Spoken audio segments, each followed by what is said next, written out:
1971-এর পর 1999 পরপর দুবার ভারত পাক যুদ্ধে কার্যকর ভূমিকা নিয়েছিল বাংলার এই কারখানা। আজ সেখানে শুধুই হাহাকার, নেই শ্রমিকদের আনাগোনা, মেশিনের শব্দ, কাজের ব্যস্ততাও। কারখানা জুড়ে এখন শুধুই নিস্তব্ধতা। কথা হচ্ছে ডানলপ কারখানার।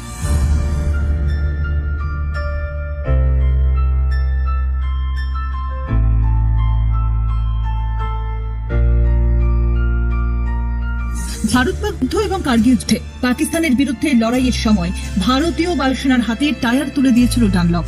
এই কারখানার তৈরি টায়ার ব্যবহার করা হতো ভারতীয় সেনার গাড়িতেও।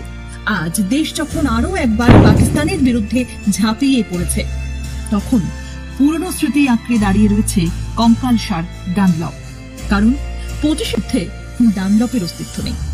কার্গিল যুদ্ধের সময় ডানলপ কারখানায় উৎপাদিত অ্যারো টায়ার নেওয়া হয়েছিল ভারতীয় যুদ্ধ বিমানের জন্য। পাশাপাশি যুদ্ধে ওটিআর টায়ার ব্যবহার করা হয়েছিল ট্যাঙ্কার বোফস কামানে। সে সময় দাঁড়িয়ে ডানলপের কোনো বিকল্প ছিল না, অথচ সেই কারখানায় লিকুইডেশনে চলে যাওয়ার পর আর কিছুই অবশিষ্ট নেই। তাই আজ মন ভারী শ্রমিক অসীম কুমার বসুর। তৈরি হয়েছে, হয়তো সম্ভবত হতেও পারে। তো আমরা দেশের যে বোফোর্স হলো বা যে বিভিন্ন রকম যে এয়ারক্রাফট হচ্ছে, MiG-21 যে রাফেলের টায়ার তৈরি হচ্ছে, কিন্তু এই টায়ারটা আমরা তো বাইরে থেকে নিয়ে আসি। ডানলপের মতন ব্র্যান্ডকে বন্ধ করে দিয়ে সে যেই হোক, সেন্ট্রাল হোক, স্টেট হোক, তারা দুজনেই ইনভলভ, চালাতে পারতো কারখানাটাকে। আজকে কারখানার কোনো অস্তিত্ব নেই।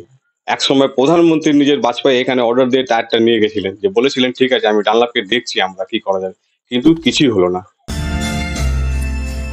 সালটা 1998, ছাপারিয়া গোষ্ঠীর হাতে থাকার সময় ঝাঁপ বন্ধ হয়েছিল হুগলির শাহগঞ্জের ডানলপ কারখানার। 1999 সালে কার্গিল যুদ্ধ বাধে। সে সময় একমাত্র ডানলপেই অ্যারো টায়ার তৈরি হতো। ওটিআর বা অফ দ্য রোড টায়ারও তৈরি হতো।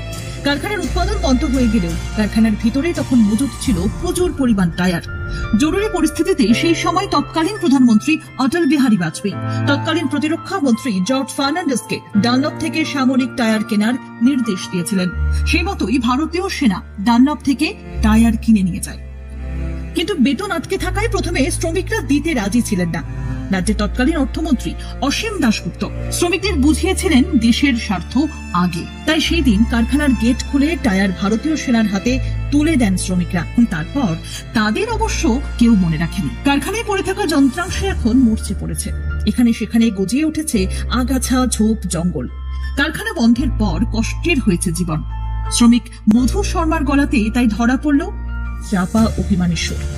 একটা সময় অ্যারো টায়ার তৈরি করতেন মধু, আজ কি বলছেন?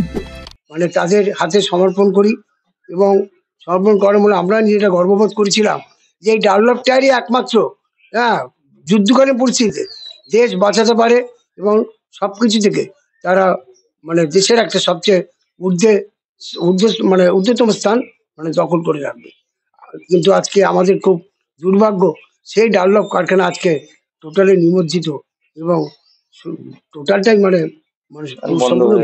শুধু ডানলপের টায়ার যে তখন একমাত্র ভরসা ছিল ডানলপের টায়ারে, যুদ্ধ করবে এয়ারক্রাফট শুধু নয়, যে নৌসেনা যে ভিবেলটা যে দরকার হয়, সেই ভিবেলটাও ডানলপ যোগান দিত, এবং আর্মিদের ট্রাক্টর টায়ার, টায়ার সমস্ত যাবতীয় যুদ্ধের যে সমস্ত টায়ার, যুদ্ধের জন্য যে সমস্ত টায়ারের দরকার, টোটালি ডানলপই যোগান দিত।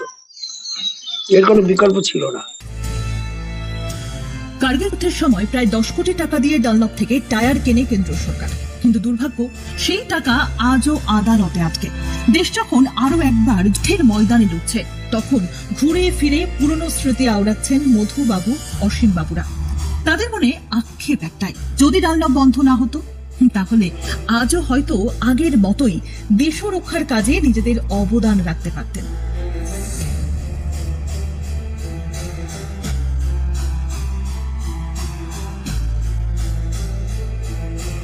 ব্যুরো রিপোর্ট, নজরে কলকাতা।